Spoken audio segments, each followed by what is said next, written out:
पुणे महापालिकेतील महापौर कार्यालयाला धमकीचा मेल आलाय। महापौर मंजुषा नागपुरे यांचं कार्यालय उडवून देण्याची धमकी मेलमधून देण्यात आली।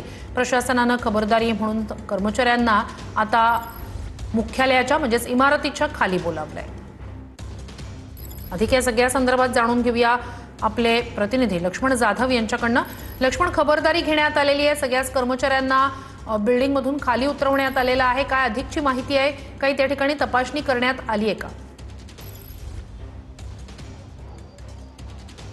श्रुती, नक्कीच खरं तर एक मोठी घडामोड म्हणावी लागेल। पुण्यातील पुणे महानगरपालिकेमधील महापौरांचं कार्यालय बॉम्बने उडवून देण्याची धमकीचा मेल आल्याच्या नंतर एकच खळबळ उडाली आहे आणि खबरदारी म्हणून पुणे महानगरपालिकेमधले सर्व जे कर्मचारी आहेत त्या कर्मचाऱ्यांना आता महानगरपालिकेच्या बाहेर जे आहे ते काढण्यात आलेले आहे। पोलिसांकडून खरं तर आता हे सर्व जी या ठिकाणची तपासणी आहे किंवा सुरक्षेच्या कारणावरून सर्व खबरदारी जी आहे ते पोलिसांकडून या ठिकाणी घेण्यात येत आहे। मात्र आता एकच खळबळ जी आहे ते उडलेली आपल्याला पाहायला मिळते। खरं तर एक भीतीचं वातावरण जे आहे ते सर्व कर्मचाऱ्यांमध्ये दिसतं, त्यांच्या चेहऱ्यावरती स्पष्ट ह्या गोष्टी आहेत त्या जाणवताना आपल्याला पाहायला मिळते। सध्या मात्र आपण बघू शकतो की पोलीस कर्मचारी असतील किंवा बॉम्ब स्क्वॉड पथक जे आहे ते सुद्धा आता महानगरपालिकेमध्ये आहे। त्यांच्याकडून ह्या सर्व घटनांची किंवा त्या ठिकाणची जी कसून चौकशी जी आहे ती या ठिकाणी करण्यात येत आहे। मग सध्या आपण बघू शकतो की पुणे महानगरपालिकेच्या बाहेरचं हे दृश्य आहे।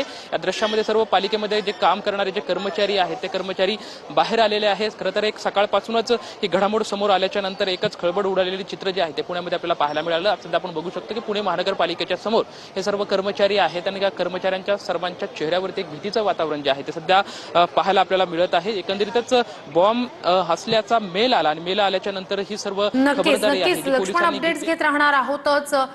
तपासणीनंतर नेमकं काय हाती लागतंय, या धमकीच्या मेलमध्ये किती तथ्यता आहे स्पष्ट होईल। तुमच्याकडून अपडेट्स घेऊ। तुर्तास धन्यवाद।